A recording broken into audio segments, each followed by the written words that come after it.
یہی سنت حضرت بابا فرید الدین گنج شکر کی والدہ پوری کرتی تھی. چھوٹے سے بچے سے فرماتے تھے کہ فرید الدین نماز پڑھا کرو. مسعود اماں کیا ملتا ہے نماز پڑھنے سے؟ بہت چھوٹی عمر میں بچہ سوال کرتا ہے نا. ہم بھی چھوٹا بیٹا ہے احمد، شیخ احمد، چھوٹی عمر میں اس کو لگایا. اللہ کا شکر ہے چھوٹی سی عمر ہمارے ساتھ پنجگانہ نماز پڑھتا ہے. گھر میں بھی، یہ نہیں کہ صرف اعتکاف میں، گھر میں بھی پنجگانہ نماز پڑھتا ہے. ایک دن میں نے اسے کہا، دیر ہو رہی تھی کہ احمد آپ سوئے نہیں، صبح اسکول جانا ہے بیٹے، سو جاؤ. تو مجھے کہنے لگا، ابو جی ابھی عشاء کا وقت نہیں ہوا، میں انتظار کر رہا ہوں نماز کے وقت کا، عشاء پڑھ کے پھر لیٹ جاؤں گا. یہ عمر ہے، یہ والدین کا فرض ہے اس عمر میں بچے کو مصلی سے پیار سکھانا، نماز کا ذوق پیدا کرنا. تو حضرت بابا فرید الدین گنج شکر سے پوچھا، آپ نے پوچھا امی جان نماز سے کیا ملتا ہے؟ انہوں نے فرما دیا شکر ملتی ہے. شکر کا شوق تھا انہیں، شکر کا شوق تھا. تو اب وہ تو شوق، اچھا شکر ملتی ہے تو میں تو ہر روز پڑھوں گا. تو کیا ان کو وضو کے لیے بھیجتی تو وضو کے پیچھے ان کے مصلی کے نیچے شکر رکھ دیتی، ایک پڑیا. جو ہی وہ سلام تیزی سے پھیرتے اور مصلی اٹھاتے، وہ تو شکر کے لیے پڑھتے، معصوم بچہ تھا نا کہ شکر ملے گی، تو مصلی اٹھاتے تو شکر ملتی. اور اس طرح عرصہ گزر گیا. ایک روز وہ وضو کر کے آئے، مصلی پہ بیٹھ گئے، ماں کو شکر رکھنا یاد نہ رہی. اللہ کے حضور سجدے میں گر گئی کہ مولا میرا تو پردہ اٹھ جائے گا، بچے کا دل دکھ جائے گا، ٹوٹ جائے گا. وہ سمجھے گا اس کا مطلب ہے یہ شکر مجھے اللہ نہیں دیتا، یہ میری ماں بندوبست کرتی تھی تو پردہ رکھ لے. نماز پڑھی، سلام پھیرا، مصلی اٹھایا تو شکر کا ڈھیر پڑا تھا، رب نے شکر رکھ دی. وہ گنجے شکر ہو گئے، شکر کا خزانہ رکھ دیا اللہ پاک نے. ایسا خزانہ رکھا کہ عمر بھر معرفت کی شکر بانٹتے رہے، معرفت کی شکر بانٹتے رہے. یہ گنج شکر کی وجہ تسمیہ کہ کئی اسباب میں سے ایک یہ سبب کتابوں میں آیا ہے. کئی اسباب ہیں، اس میں سے وہ ایک سبب میں نے لے لیا جو ہمارے موضوع کے ساتھ مناسبت رکھتا تھا، صحت روایت کے تحت کے مطابق. اگر یہ روایت صحیح ہے تو مقصد یہ ہے کہ بچوں کو، اب یہ اللہ کی سنت ہے، یہ گنج شکر بنانا اللہ کی سنت ہے کہ طرح طرح کے بے موسم پھل رکھ دیے. اب انہوں نے سمجھا کہ اگر میں حجرے میں نہ ہوتی تو باہر تو درختوں پر یہ پھل ہی نہیں، یہ پھل نہ ملتے. یہاں حجرے عبادت میں بیٹھ کر عبادت کرنے سے ہر پھل ملتا ہے، تو بچے کا ذوق پیدا کر دیا. اس طرح بچے شوق پیدا ہوتا ہے ان کے اندر، اور ذوق ڈیولپ ہوتے ہوتے 8-10 سال کی عمر کو جب پہنچتے ہیں، 10, 11, 12 سال، اس وقت تک ان کو سمجھ آ چکی ہوتی ہے، لہذا یہ چیزیں آف ہو جاتی ہیں. پھر نماز اللہ کے لیے عبادت رہ جاتی ہے، بچے کی طبیعت میں پختگی آ جاتی. تو عرض کرنے کا مقصد یہ تھا کہ بچوں کے لیے ایسے ماحول پیدا کیا کریں، جو چیز بچہ چاہے اسے نماز کے ساتھ مشروط کر دیں. اسے یہ کھلونا چاہیے، یہ کھلونا نماز کے ساتھ ملتا ہے، چھوٹی عمر ہے، نماز پنجگانہ پڑھو. ہم گھر میں یہ معمول رکھتے ہیں اپنے بچے کے لیے. شیخ احمد کے لیے جب چھوٹا تھا ہم یہ رکھتے تھے کہ پورے ہفتے کی 7 دن کی 35 نمازیں ہیں، کاپی پہ لکھے اگر 35 نمازیں پوری کریں گے تو ڈولوراما ایک دکان ہے، وہاں ہر چیز $1 کی ملتی ہے، $1 کی. تو ڈولوراما پہ لے جائیں گے اور آپ کو 5 چیزیں یا 3 چیزیں خریدنے کی اجازت ہوگی.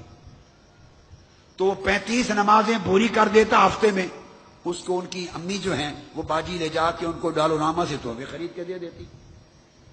جب میں آتا ہوں، جب میں ہوتا ہوں وہاں، میں سفر میں بھی رہتا ہوں، تو میں اس ہفتے پہ $3 کی بجائے 5 چیزیں کر دیتا ہوں، اپنے لاڈ سے اضافہ کر دیتا ہوں، وہ خوش ہو جاتا ہے. تو اس چھوٹی عمر میں آپ اپنے بچے اگر کھلونا چاہتے ہیں تو انہیں کہیں ہفتے کی 35 نمازیں پوری کریں، 5 کھلونے لے دیں گے، اتنے چاکلیٹ لے دیں گے، اتنی کوکیز ملے گی. کوئی لباس پسند ہے تو ہفتے کی 35 نمازیں پوری کر لیں، یہ لے دیں گے، فٹ بال لے دیں گے، کرکٹ لے دیں گے. جو جو بچے چھوٹی عمر میں مانگتے ہیں انہیں کنیکٹ کر دیں. بچیاں ہیں اتنی ڈالز لے دیں گے، گڑیا لے دیں گے، یہ لے دیں گے. بچوں کو رغبت دلائیں، اللہ آپ کو رغبت دلاتا ہے.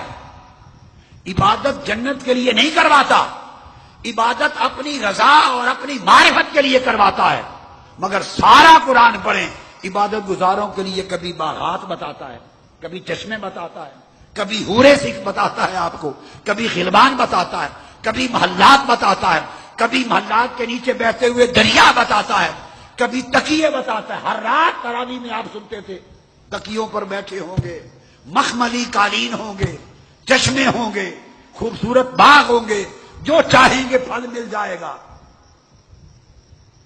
وہی باتیں نہیں ہیں جو بچے چاہتے ہیں، بولیے۔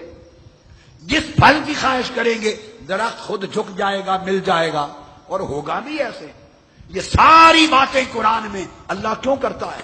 اس لیے کہ جو ان چیزوں سے راغب ہوتے ہیں بھلے انہی چیزوں کا سن کر ہی وہ میری طرف آ جائیں، وہ نماز پڑھنے والے بن جائیں، وہ متقی بن جائیں، پرہیزگار بن جائیں۔ جو حور و قصور کے لیے آتے ہیں فرمایا معاف کر دیا، حور و قصور ہی صحیح، نماز قبول ہے مگر اسی وجہ سے نمازی تو بنو، سجدہ ریز تو ہو جاؤ۔ محلات کے لیے صحیح، جنات کے لیے صحیح، باغات کے لیے صحیح، حور و غلمان کے لیے صحیح، 70 حوروں کے لیے صحیح، چشموں کے لیے صحیح، جو بھی دھیان کرو اللہ فرماتا ہے میں نماز قبول کروں گا، اپنی عبادت کرو تو صحیح، یہ سب کچھ دکھاتا ہے، سب کچھ۔ اور کئی لوگ اس کی بجائے ڈرنے سے کام کرتے ہیں، تو ڈرنے والوں کے لیے جگہ جگہ دوزخ سناتا ہے، پیپ سناتا ہے، عذاب سناتا ہے، کوڑے سناتا ہے، اور اژدہا سناتا ہے، اور جلد کا اتر جانا سناتا ہے۔ تو دیکھو نا، ڈر کے طریقے بھی اپنائے رب نے اور رغبت کے طریقے بھی اپنائے۔ انسانی نفسیات کے مطابق جس جس چیز سے بندہ اللہ کی طرف راغب ہو سکے اللہ نے کوئی طریقہ نہیں چھوڑا، کوئی طریقہ نہیں چھوڑا۔ اور جن کو جنات رغبت نہیں دیتی، باغات رغبت نہیں دیتے، اور دوزخ کی آگ رغبت نہیں دیتے نماز کی، اور انہیں صرف رب کا بکھڑا چاہیے، ان کو کہہ دیا رضوان من اللہ اکبر، راتوں کو سجدے کرو تم سے راضی ہو جاؤں گا۔ جنہیں اس سے زائد چاہیے ان کو فرما دیا ولدینا مزید، اس سے بھی بڑھ کر کچھ ہے، پردہ اٹھا دوں گا، تمہیں اپنا جلوہ کرا دوں گا۔ جسے جس شے کی طلب ہے وہی بتا دیا ہے۔ یہ رغبت کے قرآنی طریقے ہیں، الوہی طریقے ہیں، اپنے بچوں پر برتا کریں، استعمال کیا کریں، نیچرل ویز ہیں تاکہ بچوں کے اندر رغبت پیدا ہو دین کی، اور ان کو دین کی محنت کریں، دین کے سکھانے کی محنت کریں۔ اور یہ ہم سے پوچھا جائے گا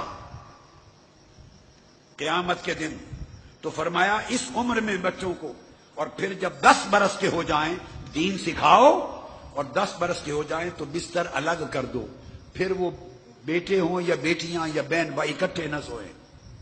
10 برس کی عمر کے بعد ان کے بستر الگ الگ بستروں پر سوئیں۔ یہ تربیت میں آقا علیہ السلام نے فرمایا۔ اور سیدنا مولا علی المرتضی رضی اللہ تعالیٰ عنہ روایت کرتے ہیں، آقا نے فرمایا رحم اللہ والدن اعان ولدہ علی برہ بالافضال علیہ، اللہ تعالیٰ اس باپ پر رحمت فرمائے گا، اس باپ پر رحمت فرمائے گا جو اپنی اولاد، بیٹے بیٹیوں، پوتے پوتیوں، نواسے نواسیوں، اپنے چھوٹے بچوں پر اپنے حسن سلوک اور انتہا درجے کی شفقت کے ذریعے ان کی مدد کرے دین پر لانے کی، اتنی شفقت کرے، اتنی محبت دے کہ شفقت اور محبت کے ساتھ ان کی مدد کرے کہ وہ دین کی تربیت پا جائیں، دین کے راستے پر آ جائیں۔ اور آقا علیہ السلام نے فرمایا، ابو ہریرہ رضی اللہ تعالیٰ عنہ روایت کرتے ہیں، اعینوا اولادکم علی البر، اپنی اولاد کو نیک بننے پر ان کی مدد کرو، ان کی تعلیم و تربیت پر محنت کرو، مدد کرو تاکہ وہ دین پر آ جائیں، نیک اور صالح بن جائیں۔ فرمایا من شاء استخرج العقوق من ولدہ، جو شخص یہ چاہتا ہے کہ اس کی اولاد نافرمان نہ بنے، اور میری اولاد کی زندگی سے نافرمانی، گستاخی، بے دینی نکل جائے، اگر چاہتا ہے کہ میری نافرمان نہ بنے تو پھر بچپن سے ان کی مدد کرے دین کی تربیت کے لحاظ سے۔ اگر بچپن سے دین سکھا دے گا اور بچپن سے دین کی تربیت کر دے گا تو پھر وہ اولاد نافرمان نہیں بنے گی۔ آقا علیہ السلام نے فرمایا اولاد کے لیے حسن ادب سکھانے اور حسن تربیت سے بہتر کوئی تحفہ نہیں ہے جو والدین اپنی اولاد کو دے سکے. سب سے بڑا تحفہ اولاد کے لیے یہ ہے کہ انہیں دین سکھایا جائے، انہیں نمازی بنایا جائے، انہیں متقی بنایا جائے، انہیں باادب بنایا جائے، انہیں اچھے اخلاق سکھائے جائیں، انہیں مروت مودت سکھائی جائے، انہیں حیا سکھایا جائے. فرمایا حسن ادب سے بہتر کوئی تحفہ نہیں جو ماں باپ اپنی اولاد کو دے سکیں.